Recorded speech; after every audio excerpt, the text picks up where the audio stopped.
Hello everyone, good day.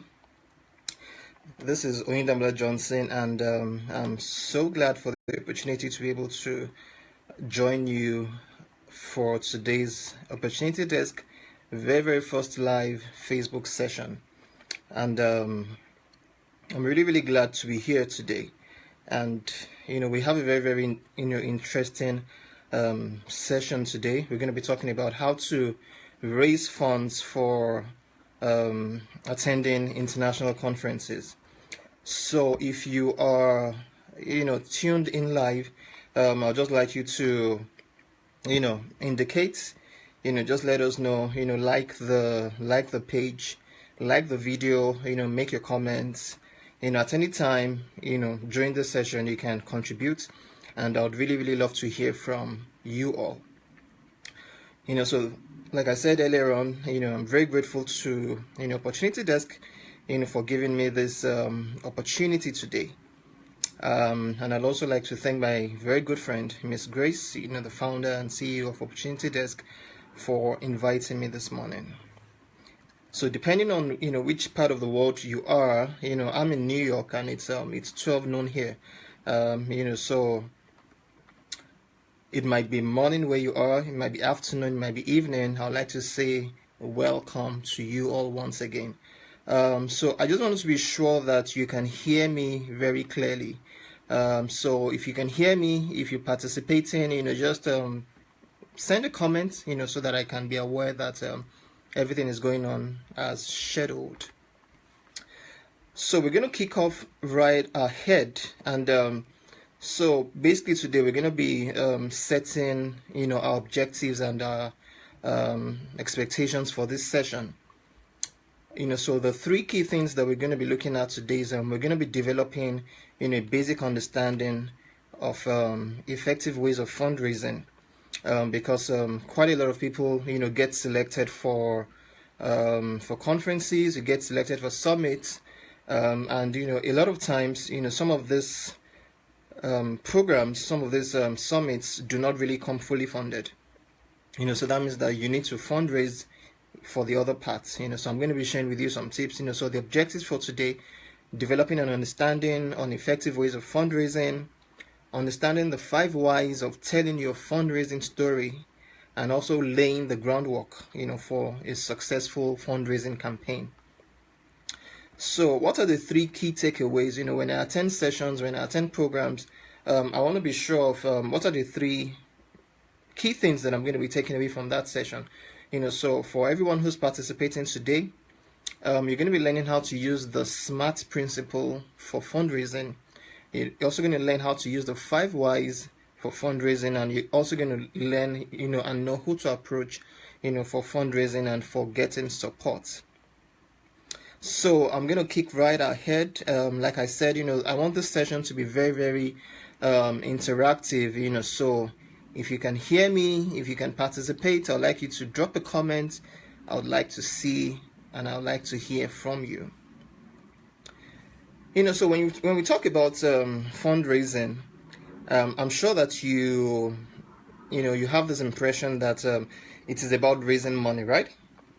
But let me bust your bubble just a little bit. The true purpose of fundraising is not just about raising money. I'd like to say that once more, the true purpose of fundraising, it's not just about raising money, but it's about attracting a team of donors and building a team of supporters. Now, I'd like to say that again. Fundraising is not just about raising money, it's about attracting a team of supporters and a team of donors. And now, the only way you can effectively now raise money is when you've built and cultivated a team of supporters and donors who believe in your cause and who believe in your vision, and therefore they're willing to provide support in form of access to resources, access to networks, funds and other things you need to achieve your mission. So I thought to clarify that, so that means that, for example, if I'm selected to attend maybe like a conference somewhere, and I need some funds, to be able to get to be able to, pay my way to the conference and participate.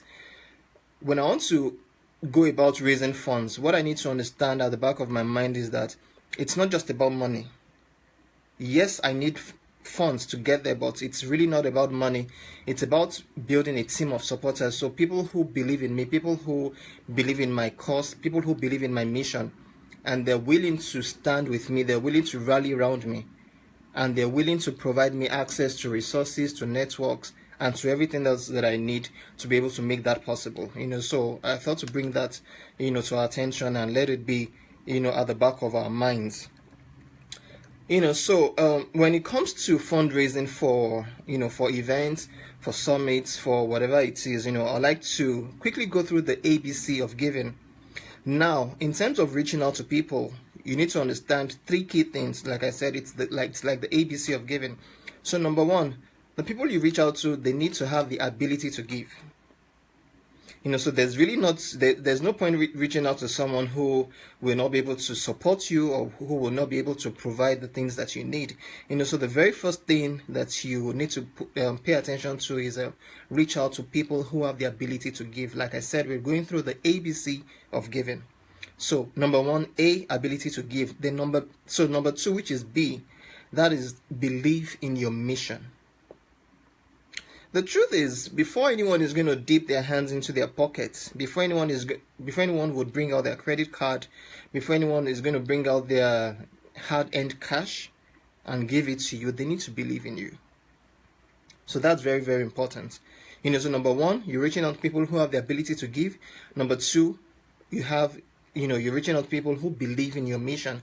And number three, you're making contact with them. Now, the C, that is contact. It might sound a little bit unusual, but during my research, during my research for this session, one thing that I found out was that the number one reason why people do not give is because they were never asked. So that means no one contacted them. And when I say contact, it's beyond just them having access to your fundraising page or your fundraising campaign. So I'm going to give an example, about that, very, very shortly. So the ABC of giving: number one, reach out to people who have the ability to give. Number two, reach out to people who believe in your mission. And number three, make contact with those two people. So ABC of giving, you're reaching out to people, you're making contact with people who have the ability to give and who believe in your mission. For example, a couple of weeks back, someone was fundraising for a project. I think it had to do with providing sanitary pads, for secondary school students, somewhere. And the person sent the link to my Facebook inbox, and all I saw was just the link. There was no information. There was nothing. So when I saw the link, it really didn't communicate anything to me. And I thought to myself, okay, so I've seen the link. So what exactly am I meant to do? I had no information about the project. I really didn't know much about the person. So what did I do? I didn't respond, to that fundraising campaign, even though I'm a professional in the social impact space and I understand the importance of fundraising. But because the person really, really couldn't connect with me, I really, really couldn't help. So that is very, very important. Reach out to people who have the ability to give, and reach out to people who believe in your mission. So number two, we're going to go into using the SMART principle for, I have a lot of content to give out today, and hopefully we'll be able to go through, most of, what we intend to go through today. So if you have a writing material, I hope that you're writing, things down. At any point, please drop a comment, on this video so that I can know that you're here, and so that I can respond to them from time to time. So like I said, using the SMART principle for fundraising, I know that a lot of people are here because they want to know, okay, so where are the sources? Where do I go to ask for money and all that? We're going to get there. But I'm just building, this, gradually, so that we have a very solid foundation of the whole fundraising process. So when we're able to solidify that, then when we get to who do I reach out to for money, we already have our process in place. So running quickly, using the SMART principle for fundraising. So number one, your fundraising campaign has to be specific. So that is SMART, SMART principle. It has to be specific, it has to be measurable, it has to be achievable, it has to be realistic, and it has to be time bound. So I'm not going to pick on all the attributes. I'm just going to cherry pick one, a few of the points here. So when I talk about achievable, for example, if this is July, you have a conference to attend probably in August. You have 30 days to attend. You have 30 days between now and then to attend. And you have to raise, let's say, hypothetically, let's say like $5,000, for example. Now you need to understand and you need to know if the time frame between now and then, if it is if it is achievable. So can I effectively between now and then raise this amount of funds that I need to get? So you need to put that in mind. Your fundraising campaign, it has to be achievable. This goal that I'm setting at, is this something that I can achieve? And also you need to be realistic. For example, if you've never gone through a fundraising campaign before, and the very first one you're coming out with, you want to maybe raise maybe like $10,000 hypothetically, then that's I think that's really going to be like a challenge, because it should go exponentially. It should go step by step. So before I can get to the level of asking people for $10,000, for example, that means I've already mastered the level and the stage of being able to ask for maybe like 500. I hit my target. Maybe like the next fundraising campaign, maybe like I need to raise $1,000. I do that. I hit my target. Then I keep building from there. So that's about using the SMART principle. For approaching your fundraising campaign. Now this is I'm going to go into the 5 whys of fundraising. Now this is very, very key, and this is very important. Now in terms of reaching out to people, in terms of thinking through, your process of your fundraising campaign, people need to understand 5 things. For example, so the first why is, who are you? Who are you? So that means in terms of when you're reaching out to people, in terms of sending out emails, we're still going to get to that very shortly. People want to understand who exactly is this person who is raising who's raising funds. So for example, I might say that my name is Oyindamola Johnson. I'm an Atlas Corp fellow, currently living in New York, and this is who I am, blah, blah, blah, blah, blah, blah, blah. So before people are going to give out, resources for you, they want to understand who are you, in the first place. Now, secondly, what is the purpose for this event? So for example, if I'm selected to maybe like attend the Brightest Young Minds Summit in Johannesburg, South Africa, maybe like in the next 2 months, what exactly is the purpose? What is the importance of this event? How relevant is it? So the first thing you want to communicate clearly is, who are you? The second thing you want to communicate clearly is, what is the purpose for the event? So number 3, the 5 whys. I'm going through the 5 whys now. So number 3 is, why is this important to you? Now, and at this point, I'm going to advise us to Google Simon Sinek. Simon Sinek. He has a very, very popular, TED Talk in which he spoke about, people not buying into what you do, but why you do it. So in the TED Talk by Simon Sinek that I'm referring to, he made a very, very key statement. He said, people don't buy what you do, people buy why you do it. Do you understand? I'm going to repeat that again. People don't buy what you do, they buy why you do it. So you're going to communicate effectively, why is this conference important to you? Because if you approach fundraising just from the standpoint of, okay, I need to attend this conference next month, I need $500, please donate. That could be someone's approach of going about fundraising, but that doesn't communicate too much. Do you understand? I still don't know who you are. I don't know what the purpose of this, I don't know the purpose of these events, and I really don't understand why is it that much important to you. So you need to communicate exactly why the session, why the conference is important to you. So then the other two things you need to communicate also is when is the conference taking place and where exactly is it taking place. Now I'm going to the very interesting part, which is building up to how exactly do I raise funds for attending conferences, and who do I really reach out to in that regard. So I titled the session Fundraising 101. So the first thing you're going to do is you're going to set your goal. So like I said, for example, I want to attend a conference next month in Johannesburg. It's not fully funded, so that means I'm going to draw up a budget. So how much do I need for my visa fees? How much do I need for my air ticket return? How much do I need for my personal expenses?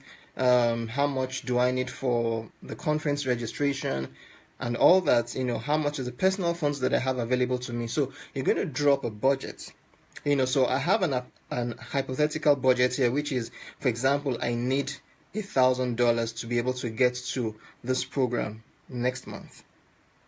So on my budget and on my template, I have, for example, visa fees, $50, air ticket round trip, $700, personal expenses, I have $100, and personal funds, so this is very, very key, and this is very important. You might say that, but the reason why I'm fundraising is because I do not have any cash. So why is Damola saying that I need to have personal funds highlighted on my budget? Now, the truth is,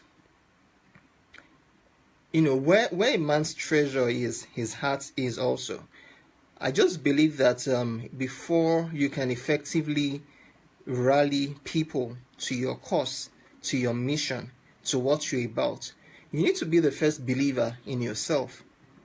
You need to be the first person to invest in that in that thing that you said is very, very much important to you. So it is very essential that on your budget that you have a certain amount that you have allocated that you are going to provide to the event itself.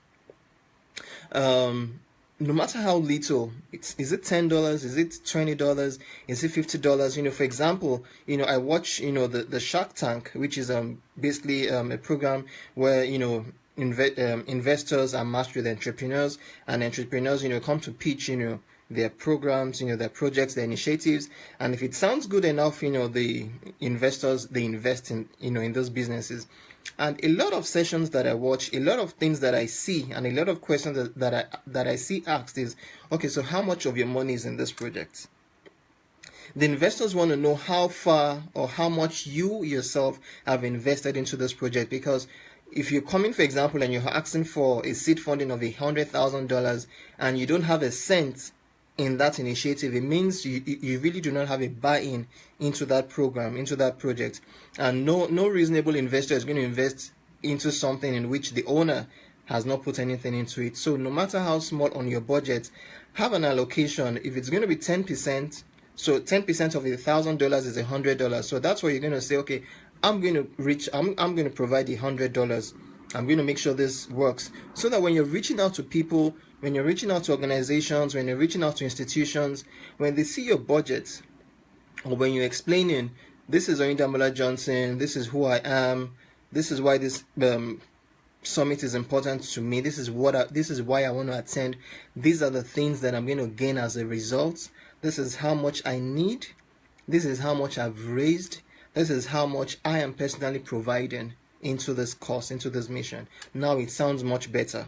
So like I said, have a template for your budget. So list it out so you know exactly what you intend to raise for. So the next step is, now you're going to identify your list of potential sponsors and partners. So for example, I have $1,000 to raise, so I'm going to sit down and I'm going to begin to start listing. So who are the people who can support me in this project, in this course? Now, the very, very first and easiest place to go is family and friends. For example, I've attended conferences in Africa, in Europe, in Asia, in North America, and quite a lot of them were fully funded, and some weren't. So for the ones that weren't, the first place I went to were family and friends, to try and raise money from there. So it's going to be very beneficial if you put that as part of the people you're going to be reaching out to. Definitely family and friends, to sponsor you. So you're going to also reach out to individual sponsors. So these are people who are not family, they're not friends, but they're individuals, either in the community, in your place of work, wherever. So you're going to list out, who exactly can give out, can support. And going back to the previous at the beginning where we spoke about the ABC of giving. So you're reaching out to people who have the ability to give. There's no point reaching out to someone that that doesn't have the resources to be able to give to your cause, to your mission. So you're reaching out to people who have the ability to give, and you're reaching out to people who believe in your mission. Now, the third set of people that you're going to reach out to are organizations and institutions. I'm still going to break this down at the end, So I really need to rush through, but I'm going to break it down at the end. So you're going to reach out to organizations and institutions, and for this I wrote that ensure that number one, these organizations or institutions align with the purpose and intent of this conference. So that means, for example, if I'm attending a conference on financial inclusion, for individuals living in underserved or underprivileged, neighborhoods in a certain part of the world. So what I'm going to do is so it means, so the conference has to do with financial inclusion. So that means it has to do with the banking sector, the finance sector. So that means it would make sense for me to reach out to probably banks, lending institutions, financial institutions. If, for example, I go reach out to an organization that really isn't into that field, then it's really going to be a bit difficult for me to be able to get access to them, because that just isn't what they're really into. That is not their area of focus. That is not the area of expertise. So for example, also if maybe like I want to attend a conference on, let's say, climate change, for example, which is a very big topic and big issue at this moment, it might be very necessary or beneficial for me to reach out to organizations who have climate change responsibility and all that at the top of the agenda. So when I'm reaching out to such organizations, because they have an understanding of the importance of this topic, not just to me but to themselves and to the world at large, it's easy to get a buy-in from them. So like I said, identify a list of potential sponsors. So number one, get your budgets down. Number two, identify your potential list of partners. Then number three, you're going to develop a strategy. This is about money. This is about money, and we need to approach it systematically. Like I said, when you have all these bases covered at the end, when you're reaching out to specific people, specific organizations, it becomes much more better to you. So I said number three, develop a strategy. And the very first thing you're going to do is you're going to develop a compelling story. Now, we live in a storytelling world. We live in a world where we're surrounded by stories. When you wake up in the morning, for some people, your phone is the very first thing you pick up. You're scrolling through your Facebook, scrolling through your messages, stories. You're going to work, you put on the radio, stories. You're in the subway, you're in the train, you're reading the newspapers, stories. So we're surrounded by stories everywhere. And so in terms of fundraising, you now need to create a compelling story that would make people, that would resonate with people and will make them support your cause. Now, support doesn't necessarily have to be finances. I'm going to get to that very soon. Support doesn't have to be finances only. I just said let me point that out so that you can have that at the back of your mind. So I said number one, in developing a strategy, have a compelling story. So the second thing you're going to do is you're going to create levels of sponsorship. So for example, let's make this a little bit fun. I want to raise $1,000, right? When you give it to chance and you just say, hello everyone, this is Oyindamola Johnson, this is who I am, this is why this session, this conference is very, very important to me, this is what I'm going to gain, this is what I'm going to benefit from it, this is how this conference is also going to add value to my community, to my society. You have your compelling story and you say, please donate. What would happen is if someone decides to give $1 to it, they've still given, right? But $1 from $1,000, that means you still have 999 left to go. So one of the strategies you're going to do is you're going to have different levels of sponsorship, right? So what I did was I divided this into different levels. So that means you're going to have, for example, platinum level of sponsorship. So platinum is those who are able to give between $100 and above. So you can now go to the next tier, which is the next level. You can say gold sponsorship or gold partnership. That is people who are able to give maybe between $50 and above. You're going to go to your silver, which is $25 and above.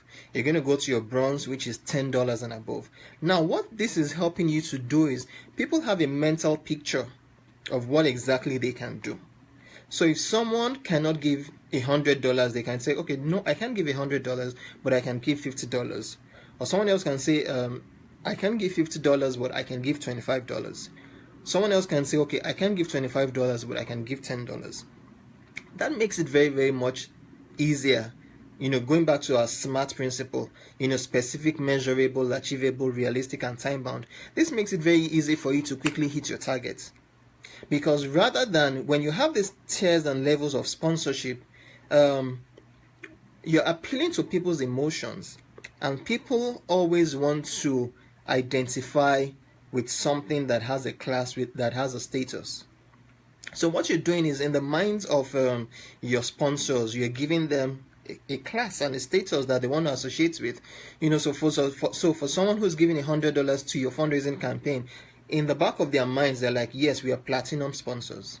Someone who's giving $50, at the back of their minds, they're saying, yes, we're gold sponsors. So you get the logic. So rather than say, this is my fundraising campaign, this is who I am, please donate, and you have 20 people who decide and say, okay, this story was very compelling, I'm going to give $1 to it. When you have 20 people give you $1 each, that's $20. So if you have a target of you still have a target of $980 left to go. So that's just a strategy for you to be able to quickly hit your target, which is to have different levels of sponsorship. I just gave you the platinum, the gold, the silver, the bronze, and all that. So you're free to develop what you think works for you. Now, that is not to say that because you have these different levels of sponsorship, those who cannot give the minimum will still not be able to give. Definitely, they will still be able to give. So that means you still have people who will still give you your $5, your $3, your $1, for example. But having that tiered level, having that sponsorship level would really, really help you at the end of the day. So I'm quickly going to go to the next thing. So we're still on our strategy, right? We're still on our strategy. So the next thing you're going to go through is, I know that fundraising can be a little bit difficult. Fundraising can be a little bit tedious.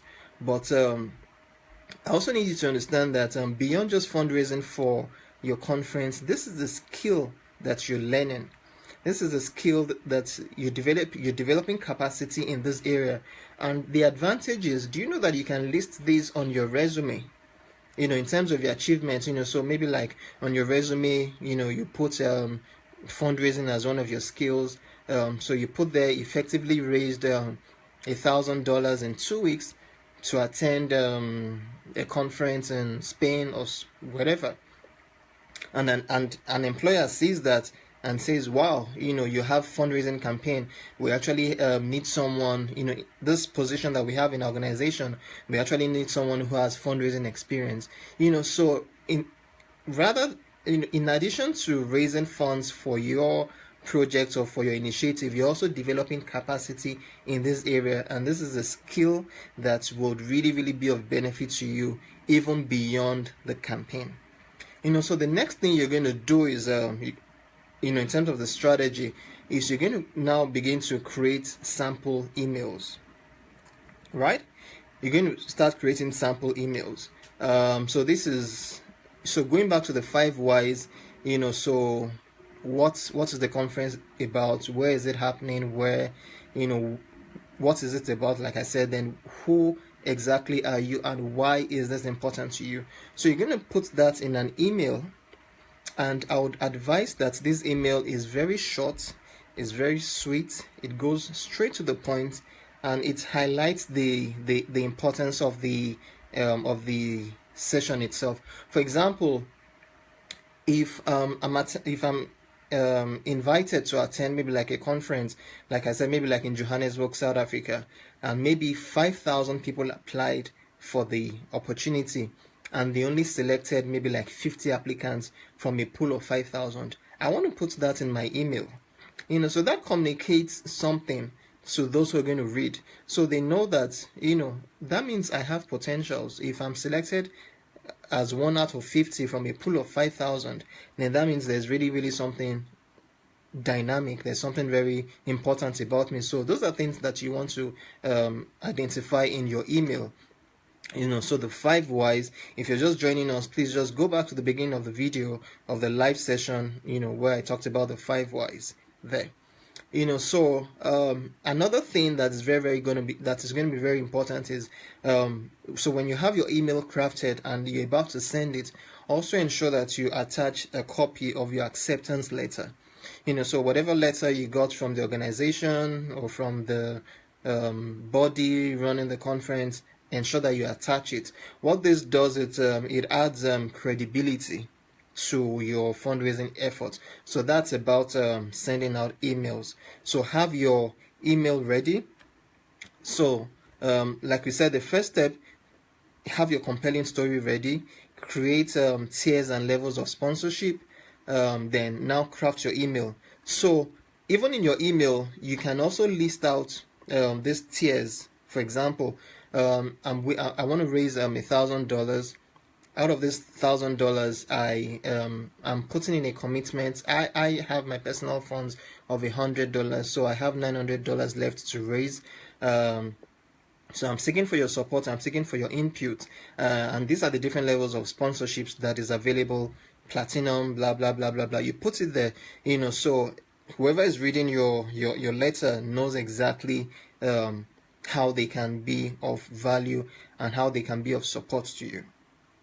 So when that is done, you remember at the beginning we said list out, have a list of potential sponsors, which is friends, families, and organizations. So you're going to go back to that list and you're going to begin to reach out to them. You're going to begin to send out your emails, and you're going to start waiting for your for the response and for the feedback. So the next level and the next stage that I have here is reaching out, maintaining contact, and ensuring that you follow up. So when you reach out to individuals, when you send out emails, also what I do is, for example, that if you want to send out maybe like 100 emails, there's a way you can BCC everyone, in which one person receives, in which the entire email list, maybe like 50 emails, 100 emails, gets the same generic email. But the downside to that is, I'm sure when you're addressing the email, all you can just put is hello. Do you understand? Because you can't put one person's name, because if you put one person's name, it's going to go out to the entire 100. So fundraising is painstaking, fundraising takes time, but fundraising is fun, and fundraising is beneficial at the end of the day. So what I would advise you to do is send out the emails. If it's possible, send out the emails one after the other. People like to be recognized, people like to be appreciated, people like to be identified. So rather than send the generic email hello and you go straight to your point, it would work best if you say, hello, James. So that means if you're addressing the email to James, so hello, James, hello, Anita, hello, Anika, and all that, so it's personalized. I know that that email is coming to me directly. When I see hello, I know that probably maybe like a million other people receive this email, and I just think, okay, maybe this person is just taking chances. Do you understand? So address emails, personalize it, give it that personal human touch, and reach out to people. So the next level that I'm going to go to now is how to effectively leverage the use of social media, for fundraising. We've talked about how to use emails, sending out emails to people who would believe and who would support our cause. So using social media now, social media has brought out a lot of advantages, a lot of benefits that we can fully leverage on. So if I want to go about my fundraising campaign on social media, this is what I'm exactly going to do. I'm going to create media assets. So that means I'm going to create flyers, I'm going to create posters. Now you might be wondering, isn't that going to take time? There are a lot of free softwares, there are a lot of free options available online where you can quickly design flyers, quickly design posters. It adds credibility to your fundraising campaign. And the very key part that I'm going to talk about is the use of videos. That is really something that I really do not see much of.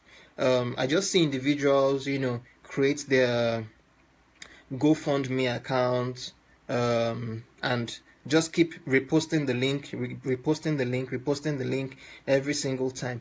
I really do not see much people take advantage of videos, and that is very, very important. So in terms of your social media strategy, in terms of leveraging the use of social media for fundraising, videos is very, very important, because videos make you connect with people.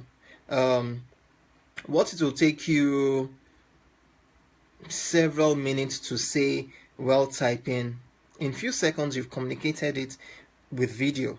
Your body language, your expressions, your emotions, and all that, you can effectively communicate that through video.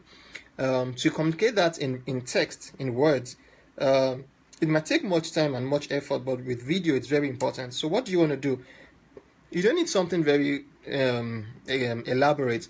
All you need is your cell phone. Do you understand? All you need is your cell phone. Get someone to record you, or you record yourself. 60 seconds, straight to the point. 60 seconds, 2 minutes, it's a little bit too much, but I would advise between 60 seconds and 90 seconds.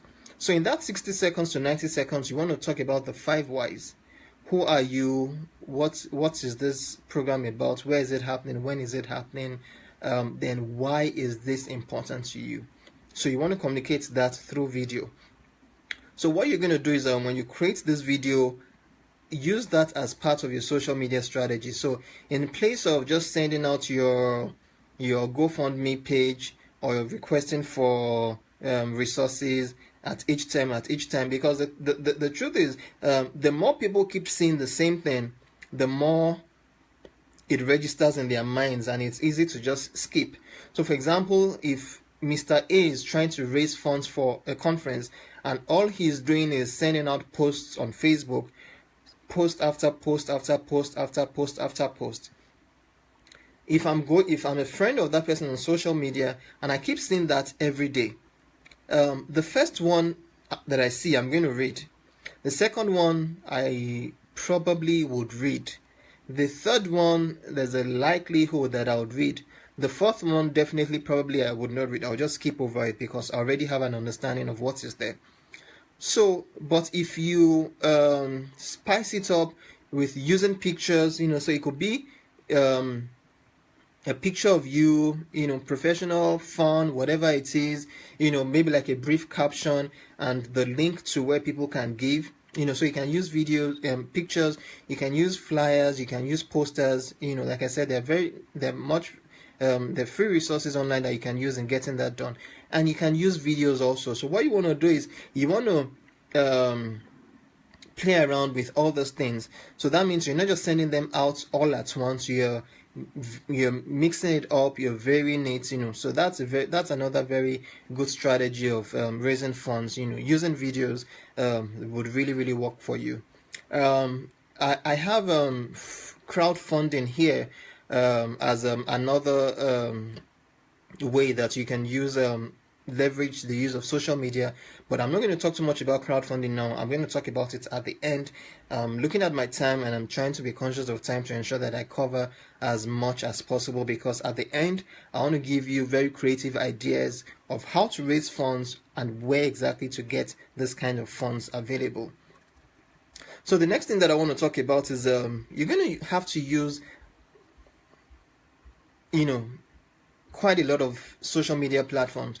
So you can't afford to say I'm just a Facebook person, so Facebook is the only place I'm going to use. So if you're fundraising, it's going to be very advisable that you maintain a good presence on all social media platforms, because all your funders are not just on Facebook, all your funders are not just on Twitter, all your funders are not just on Instagram. So you want to ensure that you're not leaving anyone out. So that means if any potential funder is going to be on Instagram, I want my message to be there. And luckily, you can even put videos on Instagram, you can put videos on Twitter, so video works for you across board. So that means if any potential sponsor is going to be on LinkedIn, that means I want to be there also. So that means you're leveraging all these platforms. So that is really what is called in multi-channel fundraising. Because people respond to platforms differently. For someone, Facebook might be a chilled, laid-back platform to them, in which they really do not pay much attention to messages there. But LinkedIn, if they see the same message on LinkedIn, they might attend to it much more differently. So you want to ensure that you have your content on LinkedIn, you have your content on Instagram, on Twitter, and on Facebook. And like I said, you're varying this content, videos, pictures, as much as you can from time to time. So the next thing that I'm going to go to now is using crowdfunding for fundraising. So after talking about using crowdfunding for fundraising, we're going to wrap up with creative ways of raising money.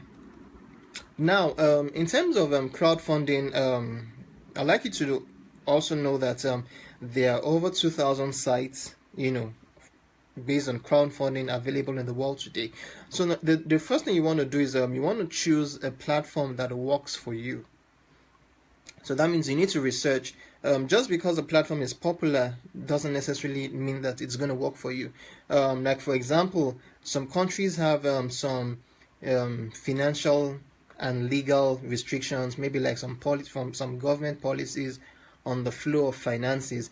So I'm aware that some countries do not have access to fundraising campaigns, fundraising platforms. So if you're living in any part of the world in which you do not have access to crowdfunding, that means you need to think of other creative ways of raising funds. But if you have the opportunity of living in such countries where you can crowdfund, then that's fantastic, and that's great for you. So another thing that I really, really want to point out regarding fundraising, especially crowdfunding online, is there are two options. There's the flexible and there's the all or nothing. And I think I need to point this out so that it is very clear. Now, let me talk about the all or nothing. All or nothing means, this is Oyindamola Johnson. I want to raise $1,000 and I have 7 days to raise the $1,000. All or nothing option means that in 7 days, if I do not raise $1,000, even if I raise $999 and it's just $1 left to hit $1,000, by the time the campaign comes to an end, if I don't hit my target, everyone who donated to the fund gets their money back and I don't get anything. So all or nothing, you really need to think twice about it before using it. But what it does is it gives you that pressure. Do you understand? I have $1,000 to raise. I have 7 days. It gives you that zeal, that drive, because you know that if you do not hit your $1,000 between 7 days, you're not going to get anything. So that's about the all or nothing option. So you want to really think about that if that's the route you want to take. Then there's the flexible option. The flexible option means I have $1,000 to raise. I set a target for myself for maybe like 7 days, for example. I'm only able to raise $150 in 7 days. The crowdfunding site takes their percentage. Whatever is left is sent to me. Do you understand? So that's flexible, and you have all or nothing also. Then in terms of crowdfunding, what I also haven't seen much people do is work with a team of people. So for example, you want to attend this conference, what you want to do is you want to get maybe like 1 or 2 other friends. You say, okay, please come help me on this campaign. Do you understand? So it's not just people are not just hearing about you all the time. So you have a team of friends, a team of supporters who are helping you out with this process. So that means they're sharing your stories. They're also reaching out to people in their own networks also. So for example, people might not know you personally, but just because a friend of yours shared your fundraising campaign on his or her own social media site, based on the friendship and the credibility that person has, you get to benefit from it also. So people might say, if this person knows you, then you're good enough for me to give to. Do you understand? So that's what you want to leverage on that also. So you want to ensure that people are sharing your messages, people are reposting, and it's really going as far as it can get. Now, when you create your fundraising campaign on the crowdfunding site, what I also notice is when I go to people's pages, there isn't a compelling story there. It's basically just I want to raise $1,000, I want to attend so and so conference, and that is it. That's a very good opportunity for you to reinforce your why. Now you can't talk about what is happening, where is it happening, blah blah blah, and all that. So on your fundraising page, you want to go straight to your why. Why is this important to you? Why do you need to attend this conference? So talk about your why there. Like I said, Simon Sinek said, people do not buy what you do, they'll buy why you do it. Do you understand? So we're wrapping up gradually. So the next thing that I want to talk about is, like I said, create a buzz around your fundraising campaign, create excitement about it, and if possible, use a daily countdown. So this is what it does. When you use a daily countdown, it creates a sense of urgency in the minds of people. For example, this is the 29th of July, and I have 30 days to raise $1,000. If I tell people my fundraising campaign ends on the 29th of August, mentally and in people's minds, they still assume they have time. So next week, if they see my message again, they still assume they have time. 2 weeks to the end of the message, of the end of the campaign, they still assume they have time. 1 week to the end of the campaign, people still assume they have time. Until the campaign passes, then they're like, so it's gone already. So the trick, the strategy to use in that regard is have a daily countdown. Hey guys, I have 30 days to hit my $1,000. I've raised $100 so far. I have 30 days to go. I have 29 days to go. So you have a daily countdown on your social media platform, wherever you're putting out your message. Have a daily countdown.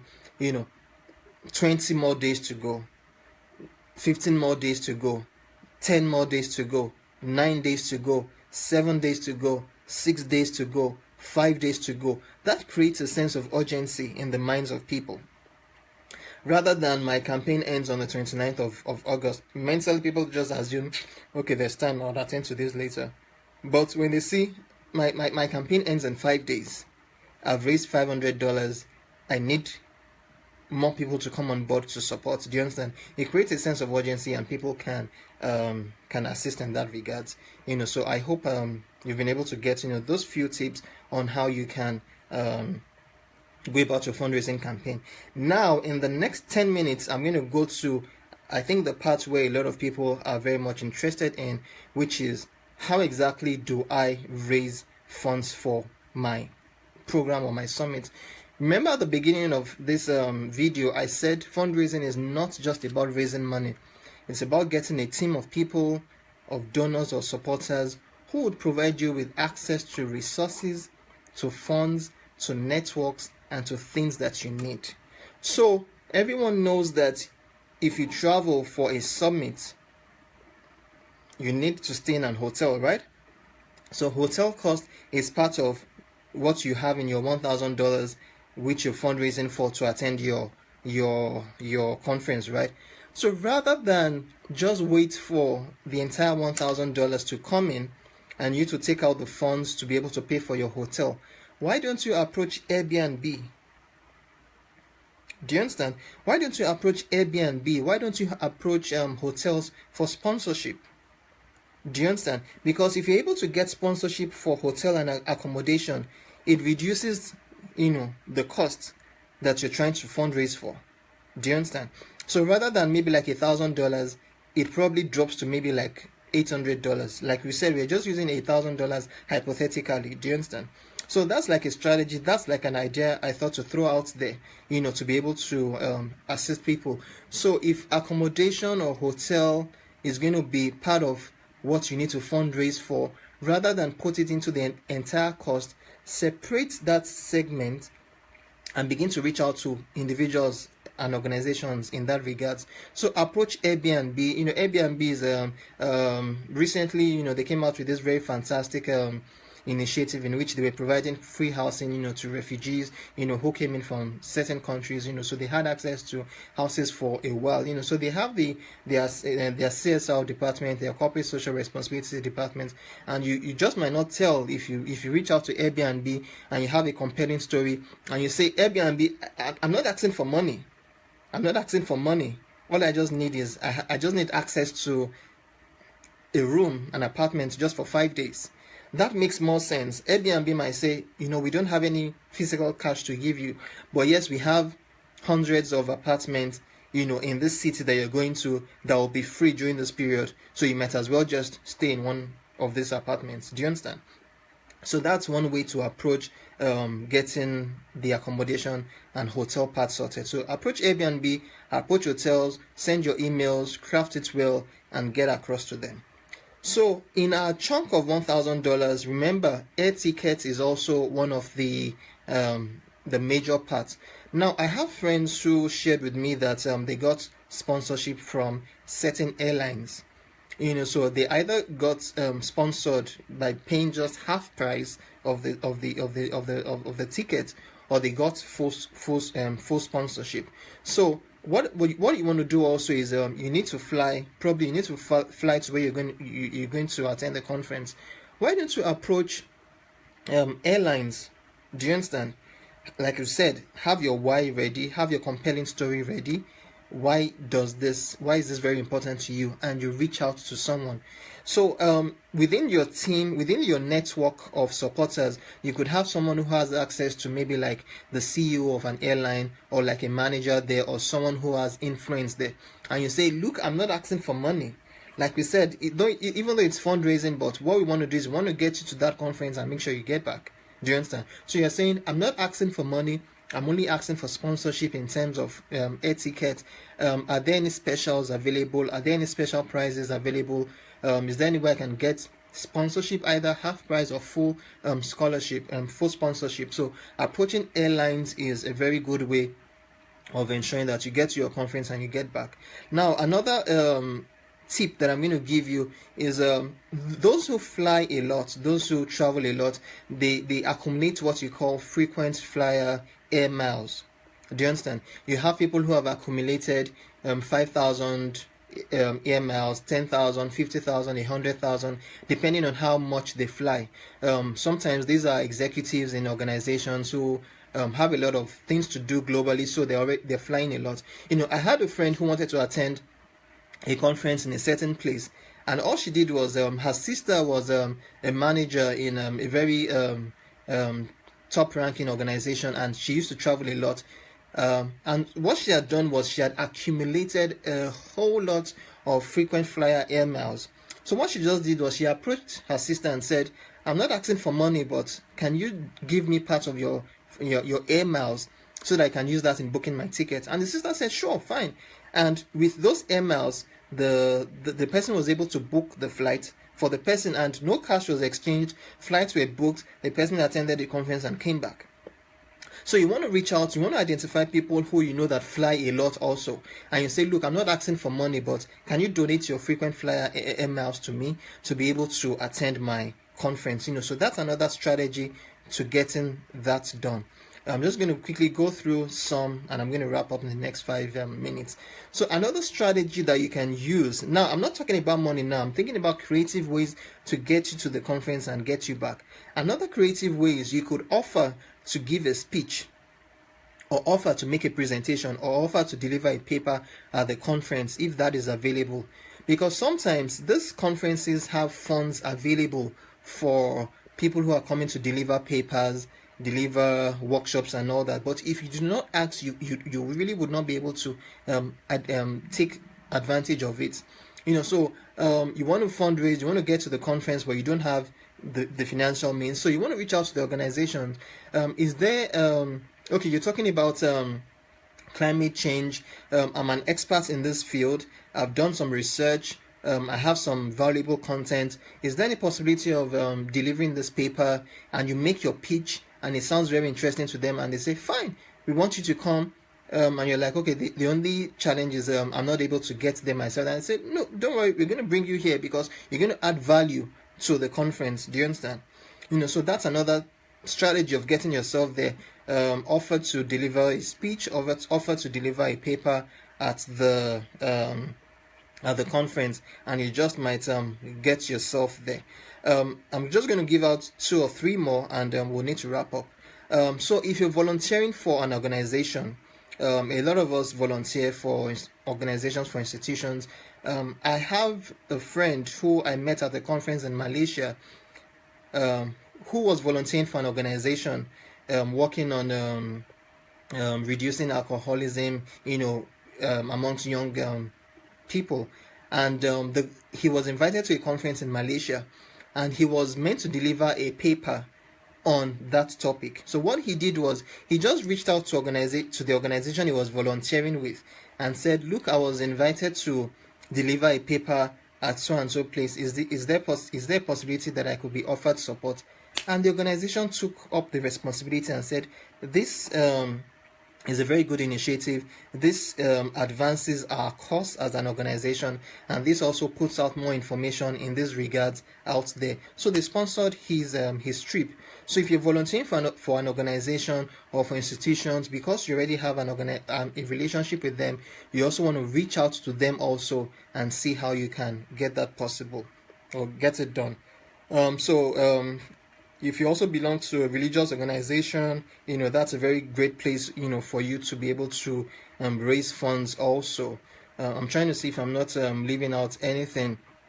So the final one I'm going to talk about is I also have a colleague who got sponsored to a conference through he reached out to actually the office of the Senate President. But the part that I want to reach out to is you can reach out to local government officials in whatever part of the world that you're from. So you want to go there. I'm a young person. These are my achievements. These are the things that I've done. These are the things I'm passionate about. I've been invited to this conference in so and so place. It's talking about blah blah blah blah blah. This is the relevance to the city. This is the relevance to the community. This is the relevance to the society and all that. And you want to make your pitch. And this person did that exactly. And that was how, he got the funding. So reaching out to your local government, reaching out to your local councillor, reaching out to whatever level of governance is in operation where you are, you want to be sure that you reach out to them, also. So the last 2 things that I'm going to talk about is reach out to people in your community, and also there are also philanthropic organizations available, that sponsor in this regards, so you want to be able to reach out to them also. Lastly, if you're a student, you want to reach out to your lecturers, to your whatever processes or whatever offices are available, you want to reach out to them. Like I said, tell your story, the why is it important to you, and the relevance, how is it relevant back to the school itself. So you want to talk about that. And lastly, if you are working in an organization, sometimes your organization might have funds available for professional development. You also want to ensure that you take advantage of that also. So the final three key things that I'm going to talk about is value. So in terms of fundraising, how valuable is this to you? Relevance, how relevant is the program to you? And credibility, you need to have built credibility over time. So how are you leveraging social media for thought leadership? Don't let it be just when you want to raise funds. That is when you're in everyone's faces. Build credibility over time, build relationships over time, and you'll be able to leverage on that social capital that you've built later on. So at this point, I'm going to wrap up. This is exactly, we've spent 1 hour on this live session today. So if you're just joining us, I'd like you to just quickly go back to the beginning of the page, the beginning of the live feed, and take advantage of all that we've discussed about today.